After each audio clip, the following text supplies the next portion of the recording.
तो चलिए आइए अब हम लोग पॉलिटिकल साइंस राजनीतिक विज्ञान का वीडियो स्टार्ट करते हैं।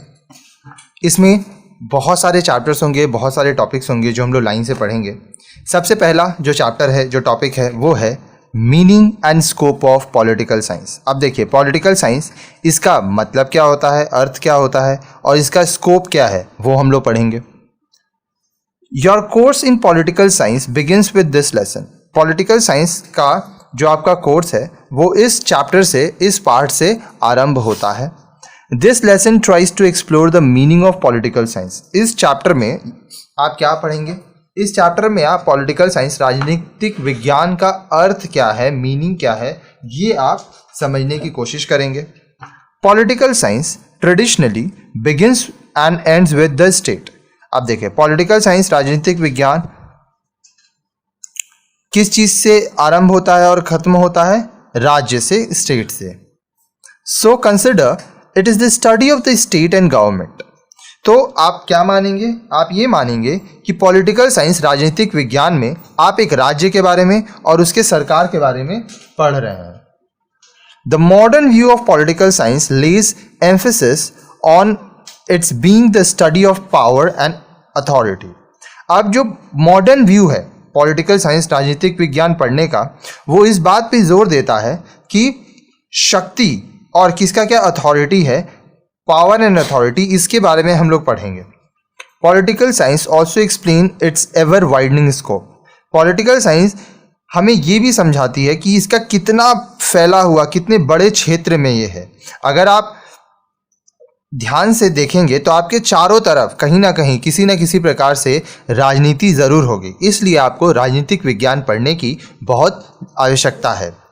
It's scope includes the study of the state and the study of political system, covering the study of government, study of power, study of man and his political behavior, and study of political issues with influence politics directly or indirectly.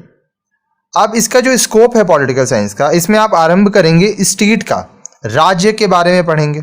ठीक है, अब हर राज्य में किस तरह से political system में वहाँ का राजनीतिक जो प्रणाली है, ठीक है, वहाँ पे किस तरह से राजनीति होती है, उसके बारे में आप पढ़ेंगे। फिर आप पढ़ेंगे सरकार के बारे में। अब आप यहाँ पर भारतीय सरकार के बारे में पढ़ेंगे।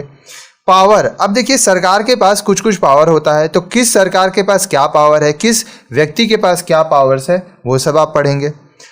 इंसान के बारे में पढ़ेंगे और उसका पॉलिटिकल बिहेवियर। अब देखिए ये जो पॉलिटिकल साइंस है, इसमें आप क्या पढ़ रहे हैं? पॉलिटिक्स के बारे में। पॉलिटिक्स, राजनीति, ये करता कौन है? ये लोग करते हैं, तो आप उनके बिहेवियर के बारे में पढ़ेंगे। साथ ही साथ जो पॉलिटिकल इश्यूज है, ठीक है, जो पॉलिटिक्स डायरेक्टली या इनडायरेक्टली इन्फ्लुएंस करता है, उसके बारे में आप पढ़ेंगे।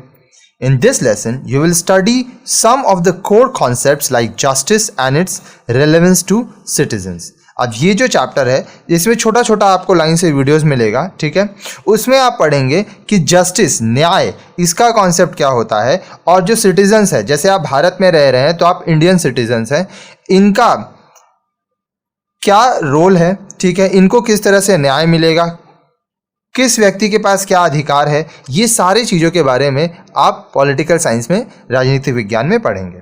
तो आइए हम लोग उद्देश्य देखते हैं, ऑब्जेक्टिव्स। इस चैप्टर को पढ़ने का हमारा क्या उद्देश्य है।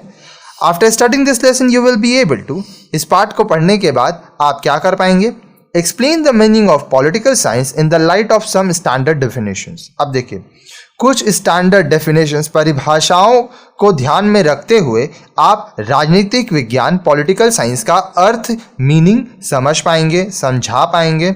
Distinguish between political science and politics. अब देखिए पॉलिटिक्स, राजनीति, और पॉलिटिकल साइंस, राजनीतिक विज्ञान, इसके बीच में क्या अंतर है, डिफरेंस है, डिस्टिंग्विशन है, वो आप बता पाएंगे। Describe the scope of political science in terms of role of the state, function of government and its relationship with citizens. आप पॉलिटिकल साइंस, राजनीतिक विज्ञान का क्या स्कोप है, क्षेत्र है राज्य के रूप में, ठीक है, सरकार जो है उसका क्या फंक्शंस है, क्या काम है, और उसका अपने नागरिकों के साथ, सिटीजन्स के साथ क्या रिलेशनशिप है, इसके बारे में आप देखेंगे। Recognise the relevance of justice for citizens and states. जो नागरिक हैं उनका और राज्य में न्याय की क्या ज़रूरत है, कैसे लोगों को न्याय मिलेगा, किसका क्या अधिकार है, हर एक चीज़ के बारे में हम लोग विस्तार में पढ़ेंगे। चलिए आइए अब हम लोग पढ़ते हैं 1.1 मीनिंग ऑफ पॉलिटिकल साइंस। अब पॉलिटिकल साइंस राजनीतिक विज्ञान, इसका क्या अर्थ है, क्या मतलब है, आइए ये पढ़ते हैं। Political science is that part of social science which deals with the foundation of the state and the principles of the government. Political science social science का, सामाजिक विज्ञान का वह भाग है जिसमें हम लोग ये पढ़ते हैं कि एक राज्य का नींव कैसे रखा गया, फाउंडेशन कैसे हुआ, साथ ही साथ जो सरकार है उसके क्या प्रिंसिपल है, सरकार का क्या नियम कानून है, सरकार कैसे चलती है।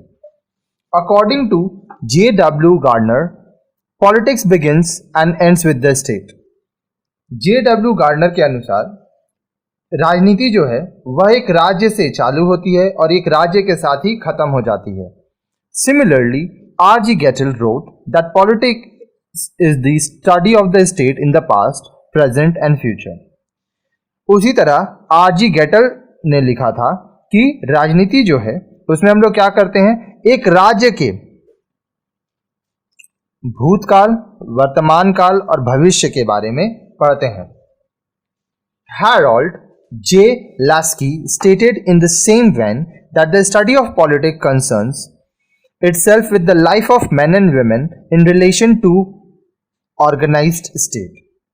Harold J. Lasky बताते हैं कि जब हम लोग पॉलिटिक्स, राजनीति के बारे में पढ़ते हैं तो इसमें हम लोग देखते हैं कि एक पुरुष और महिला का जीवन कैसा रहा, कैसा है, उसका रिलेशन कैसा है एक व्यवस्थित राज्य में, ऑर्गेनाइज्ड स्टेट में। Thus, as a social science, political science deals with those aspects of individuals in society which relate to their activities and organizations devoted to seeking of power, resolution of conflicts and all these, within an overall framework of rule and law as laid down by the state। तो जो social science है, ठीक है, उसका एक part है political science, सामाजिक विज्ञान का एक हिस्सा है राजनीतिक विज्ञान।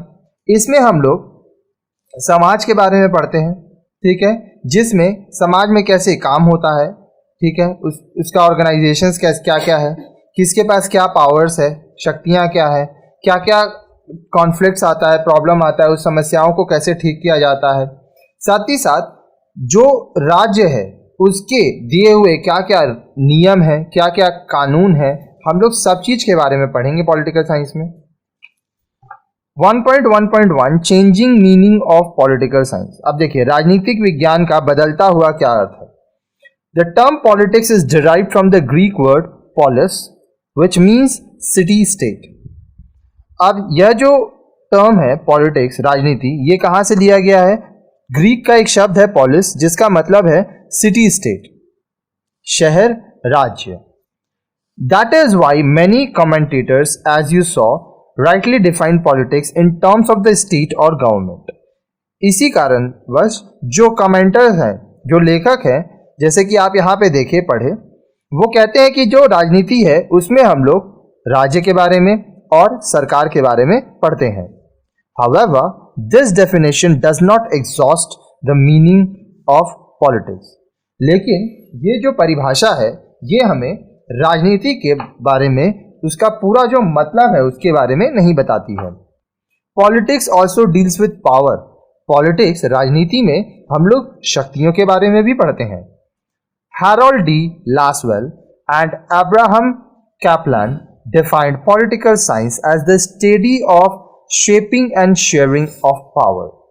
हैरोल्ड डी लासवेल और अब्राहम कैपलान बताते हैं कि जो राजनीतिक विज्ञान है इसमें हम लोग क्या पढ़ रहे हैं, शक्ति को कैसे रूप दिया जाता है और उसको कैसे बांटा जाता है। जो राजनीति करते हैं लोग, अब देखिए एक आदमी पूरा राजनीति अकेले नहीं संभाल सकता है, एक शहर का या एक राज्य का या एक देश का।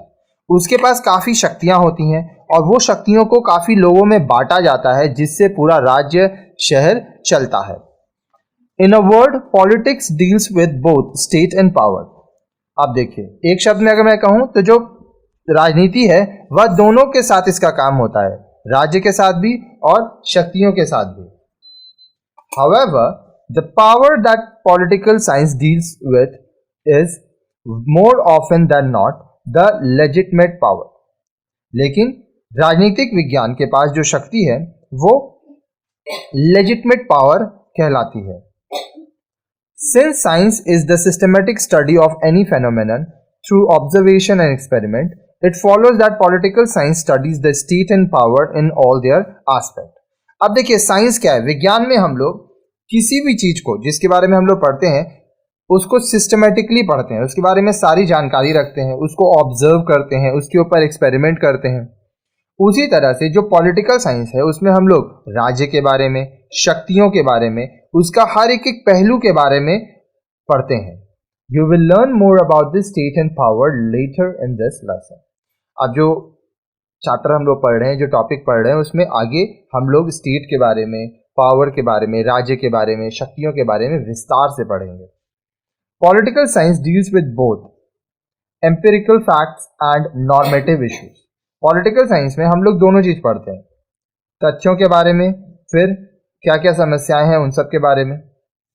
Facts are in the domain of what is and value preference in the domain of what should B.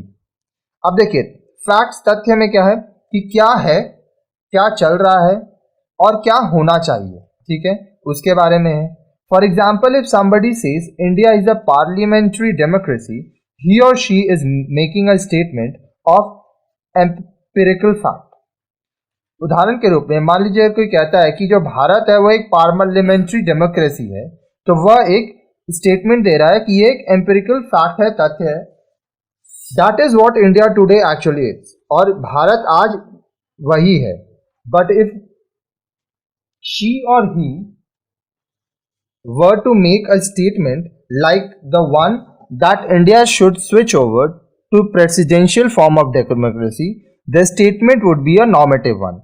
लेकिन अगर मान लीजिए वो व्यक्ति ये स्टेटमेंट देता है कि इंडिया को प्रेसिडेंशियल फॉर्म ऑफ डेमोक्रेसी में बदल जाना चाहिए, तो ये एक नॉर्मेटिव स्टेटमेंट होगा. Political science is not satisfied with describing the state of affairs. It wants to change and improve upon them. अब देखिए राजनीतिक विज्ञान जो है वह राज्य में क्या क्या काम हो रहा है सिर्फ इसको बताने में वो सेटिस्फाइड नहीं होता है, वो संतुष्ट नहीं होता है. ये चाहता है कि उसमें बदलाव हो और जहां जरूरत है उसको इम्प्रूव किया जाए. Empirical statements are true or false by virtue of what observation shows to be the case.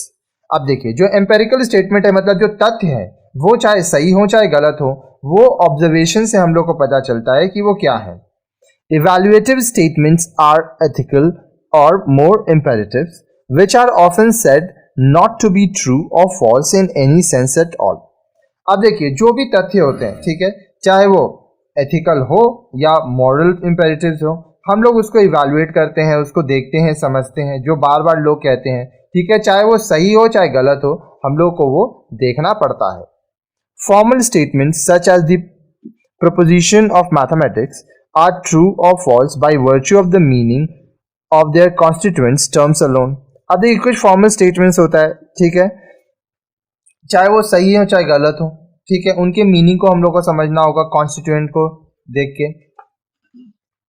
Political philosophy deals with formal statements. अब देखिए जो राजनीतिक फिलॉसफी है उसमें हम लोग फॉर्मल स्टेटमेंट्स से वो काम करती है. Political science deals with empirical statements and also evaluates the existing political institutions, practices and focuses on how to improve that. राजनीतिक विज्ञान किस चीज पे काम करता है? जो तथ्य हैं, जो चीज अभी हैं, फिर देखता है कि जो राजनीतिक अवस्था है, जो संस्थाएं हैं या जो राजनीतिक कार्य हो रहा है, ठीक है, इस सब चीज को वो इवैल्यूएट करता है और जहां जहां जरूरत महसूस होती है वहां पर वो देखता है कैसे उसको इम्प्रूव किया जाए, बदला जाए, ताकि चीजें सही तरीके से हो पाए. 1.1.2 growth of the discipline of political science. अब देखिए राजनीतिक विज्ञान का जो डिसिप्लिन है, ठीक है, उसको कैसे उसका विकास होगा. Systematic study of politics started with the Greeks in the 4th century BC. 4th century BC में ग्रीक्स के साथ पॉलिटिक्स राजनीति के बारे में सही तरीका से लोग पढ़ना आरंभ किए। Philosophers like Plato and Aristotle used it in the most comprehensive sense. आप देखिए कुछ फिलोसोफर्स थे जैसे प्लेटो हुए, जैसे एरिस्टोटल हुए, ये बहुत अच्छे सेंस में, बहुत सही तरीका से पॉलिटिक्स का पढ़ाई स्टार्ट कर किए। Aristotle called politics a master science. Aristotle politics को, राजनीति को एक मास्टर साइंस के रूप में मानते थे। For him it comprised of not only the institutions of state or government but also family, property and other social institutions. उनके अनुसार पॉलिटिकल साइंस में सिर्फ राज्य और सरकार के बारे में नहीं, परिवारों के बारे में, उनके संपत्तियों के बारे में और अलग अलग तरह के जो सामाजिक संस्थाएं हैं वो सब आते हैं। Politics for the Greeks was an all encompassing activity. Politics Greeks के लिए एक क्या हुआ, सारे काम को मिलाकर आया, ठीक है, सब क्षेत्रों को लेके आया। उसमें state, government, family, property, social institutions, ये सब चीज लिए गए। The ancient Greeks view political science was mainly ethical. आप देखिए जो एंशियंट पुराने जमाने के जो ग्रीक्स थे, ग्रीक के लोग, वो उनके नज़र में राजनीतिक विज्ञान क्या था, वो एथिकल था, वो नैतिक रूप में वो उसको लेने लगे। In contrast the ancient Romans considered the legal aspect of politics more important for their governance.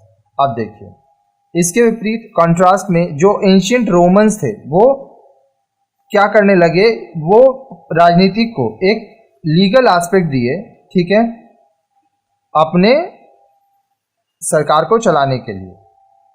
During the Middle Ages, political science became a branch of religious order of the church. अब middle ages समय काल के दौरान राजनीतिक विज्ञान church में जो काम होता था, ठीक है, इसका रिलीजियस ऑर्डर जो होता था उसका एक ब्रांच बन गया, एक हिस्सा बन गया। Political authority was then subordinated to the authority of the church. अब उस समय जो राजनीतिक शक्तियां थी, जो अथॉरिटी था, जो लोगों को पावर्स मिला, ठीक है, अधिकार मिला, वो चर्च के अधिकार क्षेत्र में आ गया। Normally a layman associates politics with party politics.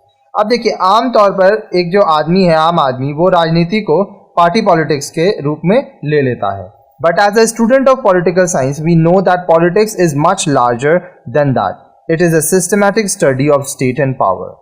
लेकिन एक विद्यार्थी होने के अनुसार हम लोग जब पढ़ रहे हैं तो हम लोग ये जानते हैं कि जो राजनीतिक विज्ञान है इसमें हम लोग राजनीति को पढ़ रहे हैं बड़े क्षेत्र में। ये सिर्फ पार्टी पॉलिटिक्स नहीं है, इसका हम लोग यहाँ पे राज्य के बारे में, शक्तियों के बारे में सिस्टमैटिकली पढ़ते हैं। As the state grew in size and became more complex, political science acquired a realistic and secular, non-religious approach. अब देखिए जैसे जैसे जो राज्य है वो बड़े होने लगे और ज़्यादा जटिल होने लगे। अब जटिल, कॉम्प्लेक्स क्यों होने लगे? क्योंकि जहाँ पर बहुत सारे लोग आ गए, सबकी सोच अलग थी, ठीक है, सब एक ही चीज़ पे हामी नहीं भरते थे। तो जो राजनीतिक विज्ञान है यह एक रियलिस्टिक अप्रोच हो गया इसका कि हाँ जो सच है, जो सही है वो होगा।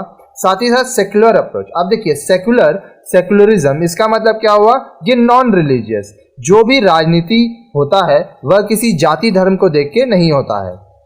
After the industrial revolution the role of the state which was limited to maintenance of law and order and providing defense against external aggression underwent considerable change with the emergence of new economic system called capitalism.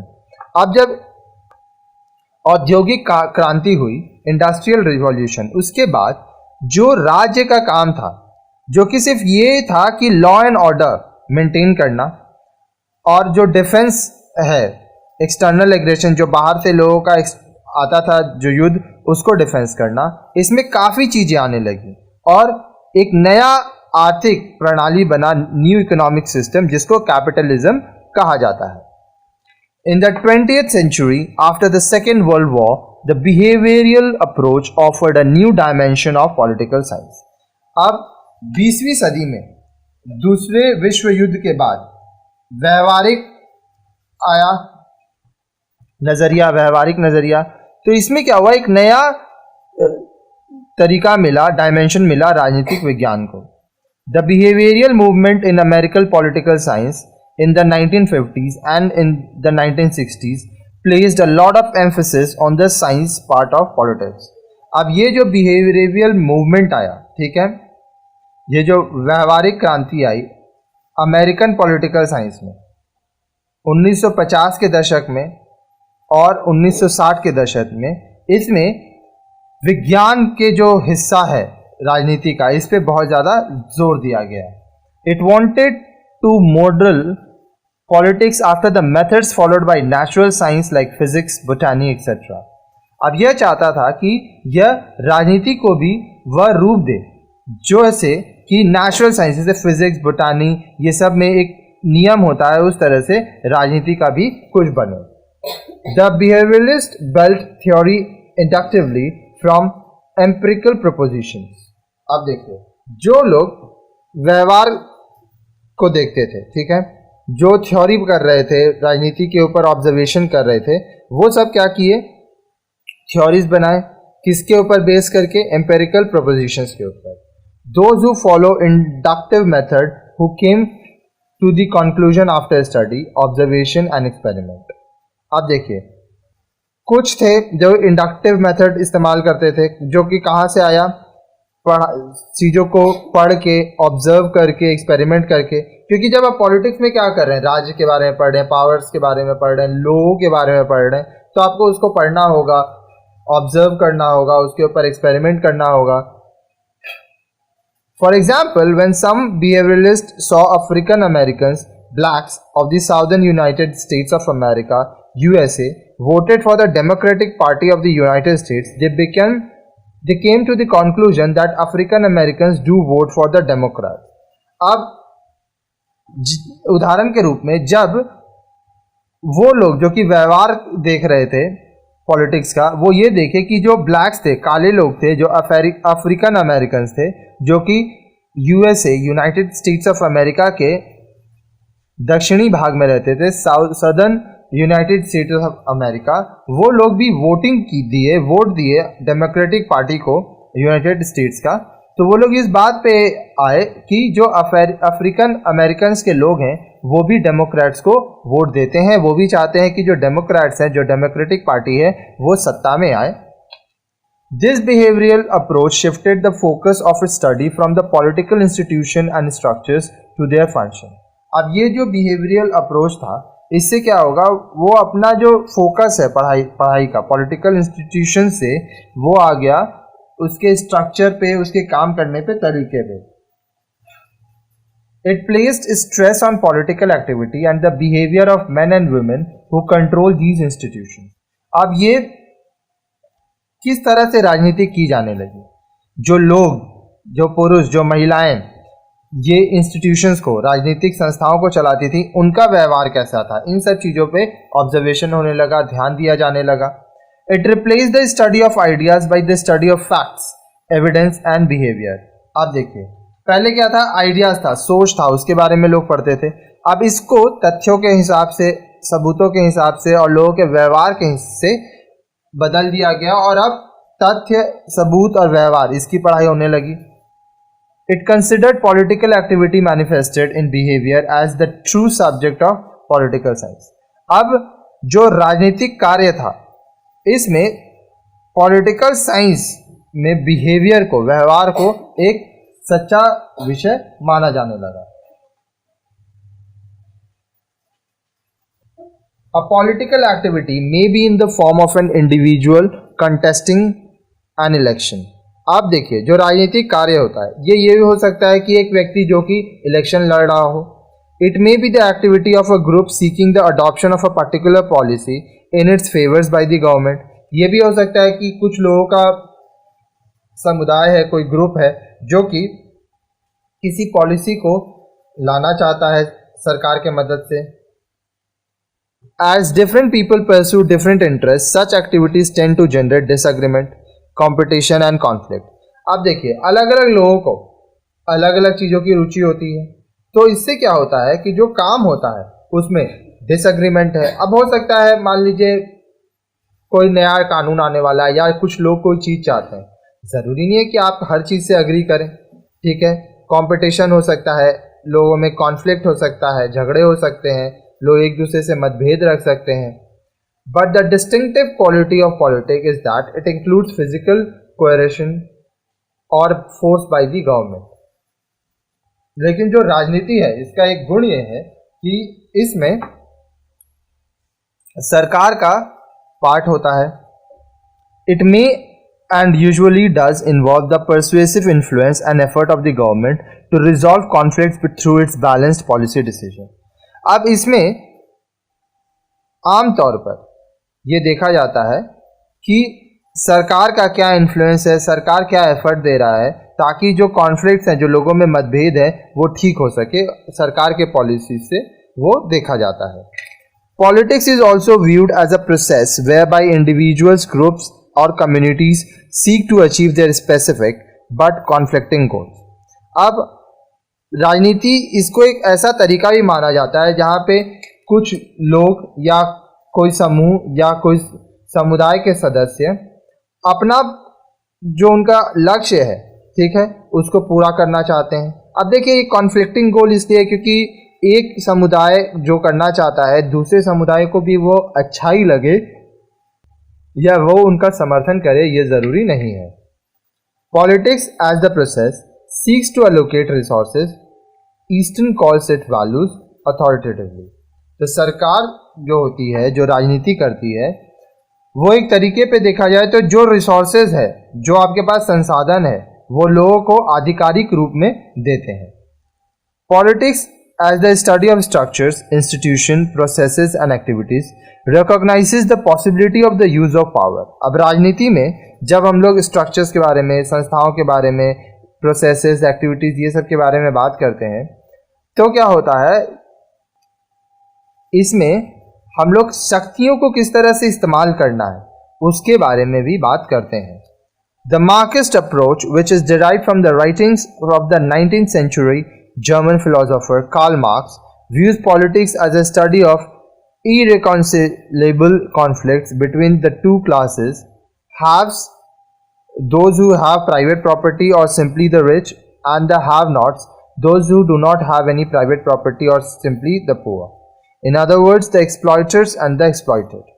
अब देखिए Karl Marx के theory के अनुसार, ठीक है, जो कि वो 19वीं शताब्दी में लिखे थे। कार्ल मार्क्स कौन थे? जर्मन फिलोसोफर थे। वो पॉलिटिक्स को इस नज़रिए से देखते हैं कि ये एक ऐसा पढ़ाई है, ठीक है, जिसमें दो समुदायों के बीच में कॉन्फ्लिक्ट है, झगड़ा है। एक वो जो कि हैव्स, मतलब जिनके पास संपत्ति है और जो लोग अमीर हैं, दूसरे वो हैव नॉट्स, जिनके पास कुछ नहीं है और वो लोग गरीब हैं। दूसरे शब्द में एक होता है एक्सप्लॉइटर्स, मतलब जो जुर्म करता है, दूसरा एक्सप्लॉइटेड, मतलब जिसके ऊपर जुर्म किया गया है।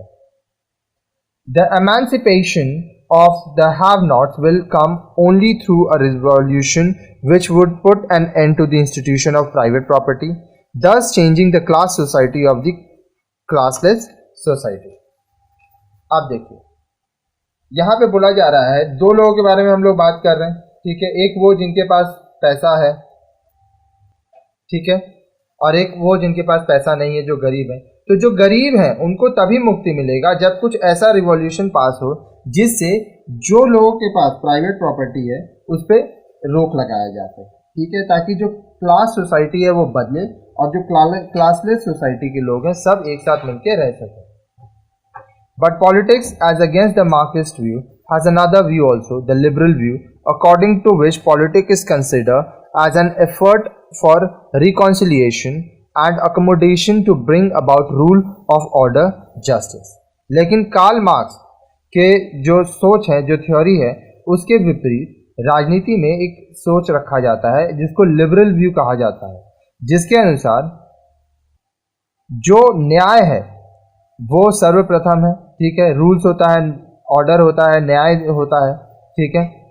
तो ये एक एफर्ट है जिसमें लोग सब एक साथ रहें, ठीक है, और सबको सामान्य दर्जा मिले और जस्टिस मिले। Incidentally the Marxist view of politics comes to as a reaction to the liberal view of politics.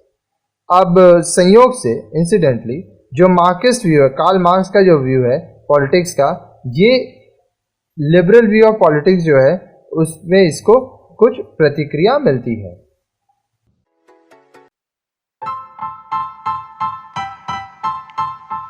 Style. Style is the answer.